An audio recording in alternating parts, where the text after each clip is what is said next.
the final lunch and learn for the November Housing Month. Before beginning, we would like to do a land acknowledgement. We recognize we are gathered in collaboration with a joint purpose on Treaty 6 territory. This territory is the home and gathering place for diverse Indigenous people, the Cree, Blackfoot, Métis, Nakota Sioux, Iroquois, Dene, Inuit, and many others. We know the importance of the treaty and our responsibility to these communities, and that only in partnership can we create the social change necessary to end homelessness. We are pleased to welcome Jonathan Lay, the Vice President of Projects at Homeward, to share more about building affordable zero-carbon townhouses. I'll give you the floor, Jonathan, now. All right, thanks. Thank you so much, Joanna. It's so nice to see everybody with us today. I'm just going to share my screen. When I share, I can't see you anymore. And I also can't see what you're necessarily seeing. So if there's an issue with the slides or the syncing, just unmute yourself and let me know and we'll get it sorted.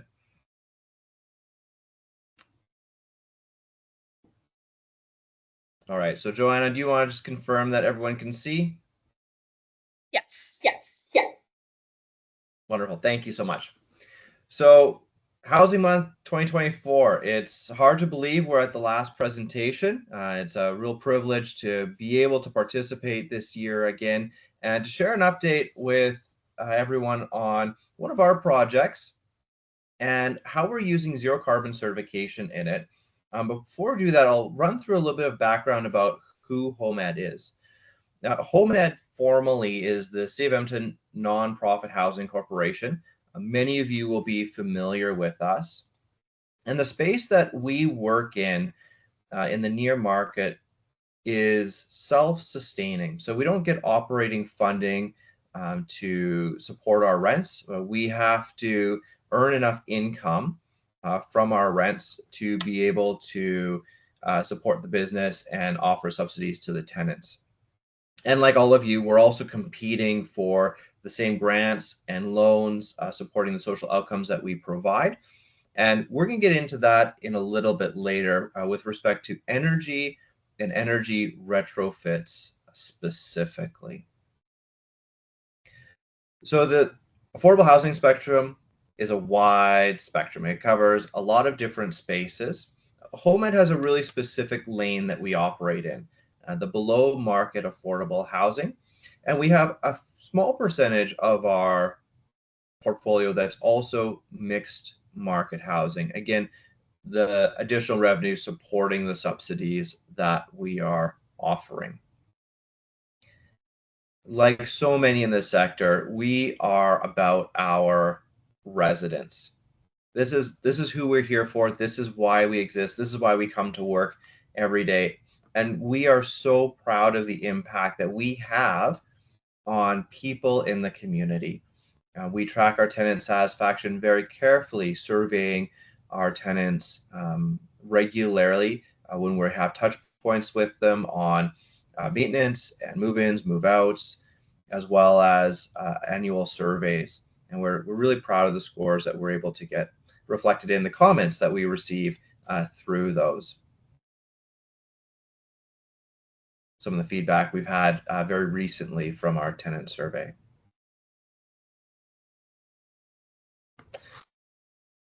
So this is what our subsidization looks like in the portfolio right now. Just over 70% of our units are subsidized. So we have about 1,250 units in our portfolio, and the vast majority of those are at a subsidy that's roughly 30% lower than the average in the city of Edmonton as measured by CMHC. We also measure the local market average because, of course, in different parts of the city, average rents might be higher or lower than city rent. We want to make sure that we're having an impact in the communities that we're operating, not just broadly across the city. When we have a look across the affordable housing space, this chart reflects the core housing needs assessment that was produced by the city of Edmonton in 2022. And it overlaps with the household incomes, unit sizes. And we use this as a gauge to understand where our operations fit into the need that's real in Edmonton. So when we translate that through to where we're operating, as Home Ed, the red lines are those citywide averages. The yellow lines are our average rents. And then we have a rent range across our portfolio because we're making sure that we're affordable, not just across the city, but in each community that we're operating in. Okay, so that's a little bit about Home Ed. Let's talk for a moment about zero carbon. First of all, what is zero carbon? What does it mean? This is the definition that's provided by the Canada Green Building Council. And the Canada Green Building Council is a Canadian-based organization that manages a number of green building certifications. So many of you may be familiar with LEED or WELL or now Zero Carbon that Canada Green Building Council manages. So it's a third-party review and certification process that they use. And they've defined zero carbon buildings for their certification process as a building that is highly energy efficient. It also produces energy on site or procures carbon-free renewable energy or offsets. That's enough to offset its annual carbon emission associated with both the materials of the building and operating the building over time. And that definition is really important, and we're going to break it down practically. So with the certification process, the CAGBC has two pathways. They've got design and they've got performance. Design is related, as it is straightforwardly means, it's the design of your building. How is your building designed to achieve zero carbon? But whether it's a new building or a retrofit. And it's about the pathway to getting to zero carbon once it's in operation, understanding that things change over time, the grid changes, and other things. Performance path is actually measurement and verification. And it's an annual verification process that's reflective of the actual operations once the building has been fully commissioned. And we're going to just spending a little bit of time on those. We'll come back to them in the trade-off. The project that we're using zero carbon on, we've opted for the design pathway. And the reason is that the performance takes longer to get your certification because it's after the fact. And that has some funding implications. But also it's more difficult to demonstrate it after the fact with operations, just because of the variability of how tenants use a building versus how it might have been designed. So coming back to the design, when you're setting up a building, you're trying to decide, should we do zero carbon? There's four key components to creating a zero carbon design. One is minimizing the embodied carbon. Embodied carbon is the entire life cycle carbon, including the harvesting, manufacturing, or transportation of a material to site. So minimizing that for our building materials. A good design that's reducing the energy demand, producing energy on site, and if we still can't get to zero, then offsetting if that's required. So that's what zero carbon is, but why? Why use zero carbon? Why would we use it in Edmonton? And in the Edmonton context, from our view, it really comes down to two different key elements. One is the climate. We're living it right now. We have a really harsh climate, and it gets worse. Compared to what we're trying to achieve with regards to our energy performance and energy reduction, compared if we're building in Vancouver or Victoria or Halifax or even Toronto, it's just a lot harder to do the energy efficiency in Edmonton because there's so much heating demand. And the second is our grid.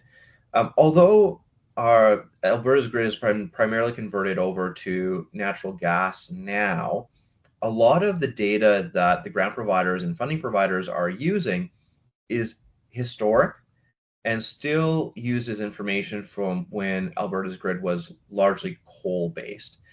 And so because of that, even with the natural gas, it's just difficult to demonstrate lower GHG emissions when you're drawing electricity from the grid compared to, say, if you're in BC or Manitoba or Quebec, where you've got a lot of hydro, or Ontario, where you've got a lot of nuclear power. A very different grid mix. So some of the other alternative choices like net zero energy certification become really challenging locally, even though we're doing extremely good work. So why zero carbon? Well, when you're having a look at the different funding providers, and we're going to talk about a project here in a moment, as you know, if you've tried to do a development project, the capital stack is very complex. For us, we're using funding from ourselves, from private equity groups. We're using CMHC funding under a variety of programs, City of Edmonton funding under AHIP, as well as a variety of different types of Federation of Canadian Municipalities funding under their Green Municipal Fund. To be able to build the capital stack for the work, it requires building a matrix because each of the different funding providers has different funding requirements. And some require certification as a way of proving out your work. Having a look at the least expensive ways to get to certification, navigating through that matrix. For this particular project that we're in the construction on right now, zero carbon was the most effective way for us to meet or exceed the requirements and maximize the funding available to the project across the grant providers. But it does come with trade-offs. Zero carbon is not a perfect solution. And frankly, it's hard. Like this is not for the faint of heart. CAPGC as a certification provider, they're really pushing for performance as an outcome rather than design. So we're certifying through design, but they would be a lot happier if we were doing performance. And it's likely in the future that they will push proponents to have design as just a stepping stone into performance for an ultimate performance certification. Again, that's going to take longer to achieve because performance is what you're measuring after completion and even several years after completion. And it's going to add cost and complexity. It's also going to have an impact on funding because if you're not getting your certification until several years afterwards, it's very difficult to arrange that with the funding partners in the meantime. And it creates risk because if you have a design that you think is going to hit zero carbon and your funding is based on that with the idea that you're going to performance, and then you get your performance measurements and it doesn't achieve the requirements of the project for whatever reason, then it can put you in an awkward position with the lenders. And so negotiating through your contracts and your lender relationships becomes really important. The other challenge, the use of zero carbon in the residential sector is really a square peg round hole. The program was initially designed, like so many of CAGBC's programs, for an institutional, industrial, commercial, or other kind of format than residential. In this case, it was really designed for buildings that are Part 3 rather than Part 9 under the building code. And so converting their program with their help, their support, and their intent to a Part 9 has been a complex and negotiated process. And then the tracking. To track embodied carbon right through procurement and construction is a heavy paperwork burden. It's difficult for our professional teams. It's difficult for a large general contractor. For a lot of the subtrades who are being asked to provide this information, they don't have a basis for what it is they'd be providing. They don't have systems in place. They don't know what to provide, how to provide it, how to document it. And in a lot of cases in the residential sector, the materials themselves have very limited information. And so there's a lot of assumptions that have to go into tracking and documenting embodied carbon through the construction process. And so that it makes it hard to do. It doesn't mean it's not worth it. It just means that it's harder than a project might otherwise be. So right now, we're about 30% of the way through construction on our project. What have we learned so far? Well, it's a learning process, and it starts with who you know, not what you know. Zero carbon is a relatively new certification. It's going to drive a lot of certifications in the future, but everyone's sort of learning. And because the standards are changing rapidly, both inside the program, it really comes down to having a fantastic team that can work with you through the design and work with you through the construction to be able to create the documentation and support the certification process. It's also about the relationships. CAGBC is trying to transition this program that's designed for Part 3 buildings into Part 9 buildings. And so they're working through that process on their end. They're trying to figure out the best ways to achieve this kind of outcome on multifamily sites where you have multiple buildings. Their system is not super set up for it yet. Funding providers are also trying to work through what CAGBC certification means and how it compares to alternatives and how the timing lines up with the design, construction, and funding requirements that they have. All of that means, though, that there's opportunities to negotiate. And so being really clear about what you're looking for, what success looks like to you, and where the wins are along the way is the best way to put yourself in a position to go through that negotiation process and come out the other side with a certification. And trying to do that, though, while the ground's moving underneath of you, that the landscape in this space is moving so fast. The technology is changing, the grid makeup is changing, the data that's available to funding providers and designers is changing. The materials that are available and the information about embodied carbon in them is also changing. So one of the things that we've been successful in is locking in, both with our funding providers and with CAGBC, a specific version of the program with a specific set of documentation requirements. So even though everything is going on, we've got a snapshot in time that we're working in that isn't moving.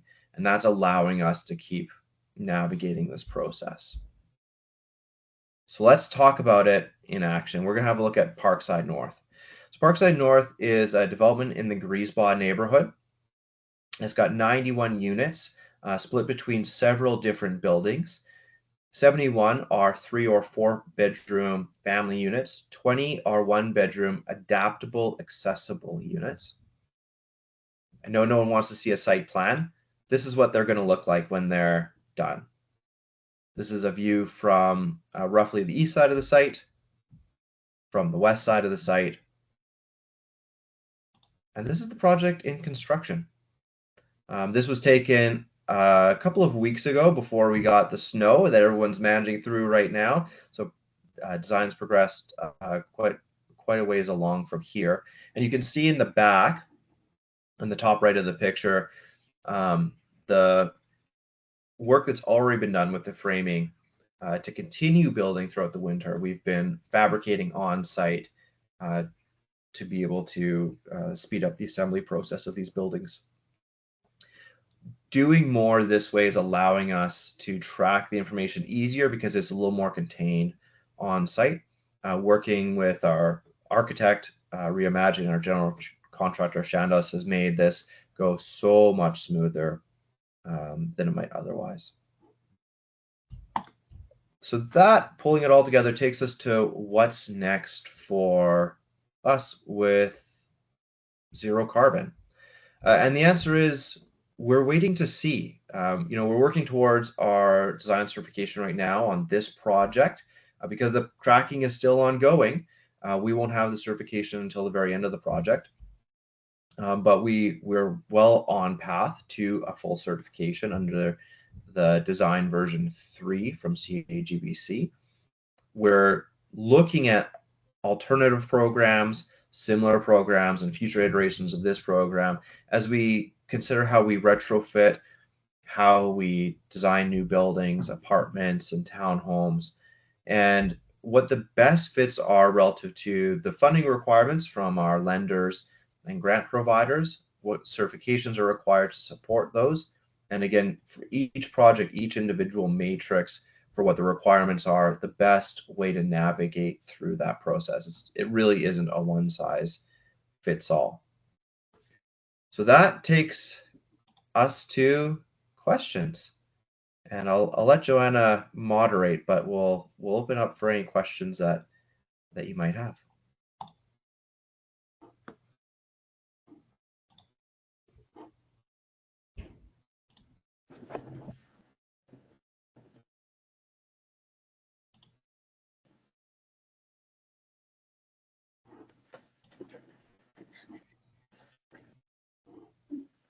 Okay, we have one question. Can you list the grants applied for again? Yeah, I'd be happy to. So we applied for and were successful with the City of Edmonton's Affordable Housing Investment Program, or AHIP. We applied for and were successful with CMHC's SEED application, and then subsequently their NHCF or co-investment program, which has now been renamed to the Affordable Housing Fund New Construction, or AHFNC. We've also applied for and been successful receiving study funding from the Green Municipal Fund or the Federation of Canadian Municipalities through the Green Municipal Fund and the specific Sustainable Affordable Housing Fund that they are deploying. And we've also applied for their capital funding, and we should be hearing any day now about whether that's been approved. I'd be happy to talk about any of those if there's questions about those and how they relate as well. I think someone's typing, so we'll wait for the question to come in.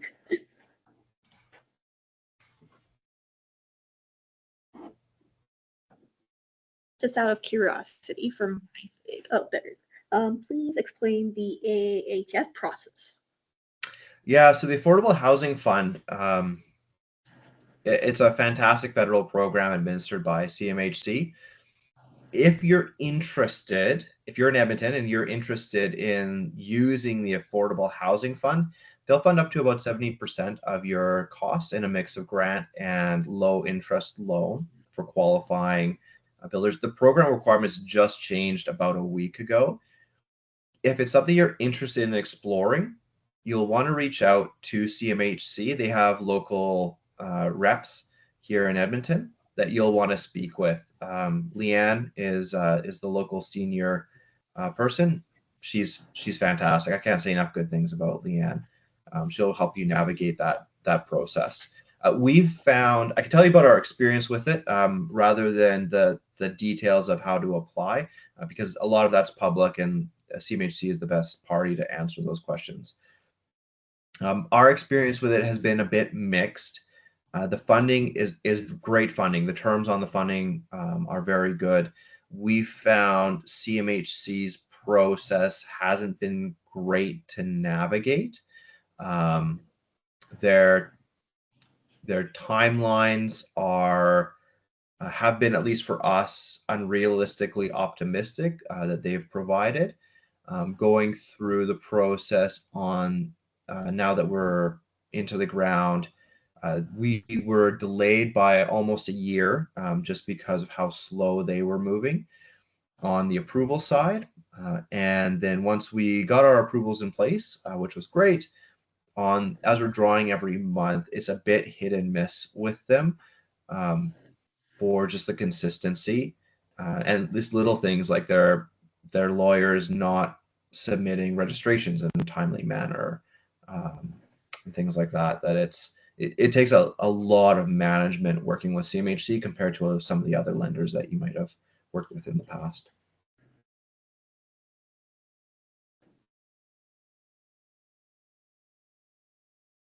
I hope that answers the question about the HF process.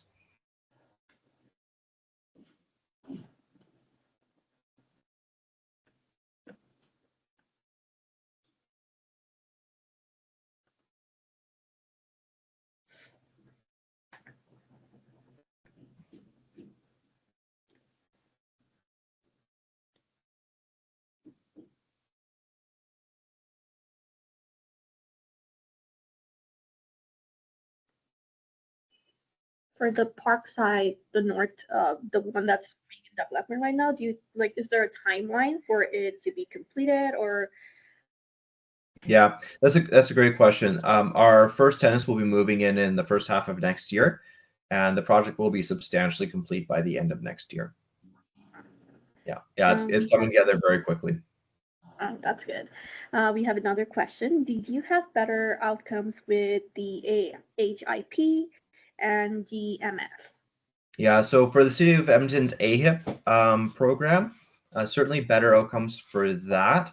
It's a faster program to access by far. It's also a grant-only program, whereas GMF is a grant and loan. They're paired. So just depending on what your project can afford, AHIP, if you qualify, is a better program. They're quite a bit different in terms of requirements. AHIP has an affordability requirement that's more stringent. AHIP has an accessibility requirement that GMF doesn't, and AHIP has a less stringent energy efficiency requirement. GMF is really it's Green Municipal Fund, right? So it's about the energy performance outcomes, and the funding is really tied to pushing the envelope on those. GMF is really challenging to work with. The timelines that they provide and they're open about, from my perspective, make it really impossible to use them as a primary funding source. If you're trying to build a capital stack and you're going to rely on GMF funding, your project probably won't get off the ground. I think we're over 2 years now on our award timeline, and we still haven't heard from GMF with a final decision. And so, if we waited, we would have lost our CMHC funding. We would have been over time on our AHIP funding. Probably could have renegotiated that. But our construction costs would be 2 years out of date as well. And so, just managing through that process from a practical perspective, my recommendation would be have funding lined up that you can use as a plan A and have GMF as your plan B. If you get it, great. But if you're going to wait for it, your project will probably take an extra 3 to 4 years if you go all the way through the piloting program with them, then through study funding, and then through the capital funding.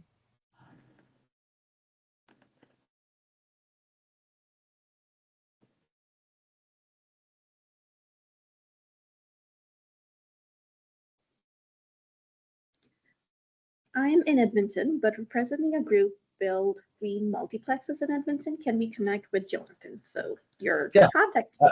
Absolutely. If you can reach out to Joanna or find me on LinkedIn or reach out directly to HomeEd, happy to connect. I'll connect with you in mid-December, though I'll be out of town next week for a conference, but looking forward to connecting.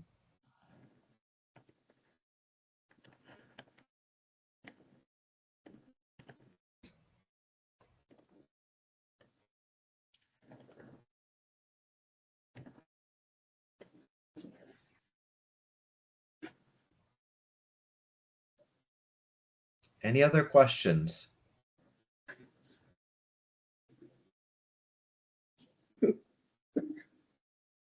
All right. Well, thank you, everyone. It's been such a pleasure to wrap up Housing Month with the presentation today. It's been a great month, and we really appreciate the opportunity to share our story and all the hard work that our friends over at Homeward Trust have done organizing this. So thank you very much. Joanna, I'll kick it back to you if you want to wrap up.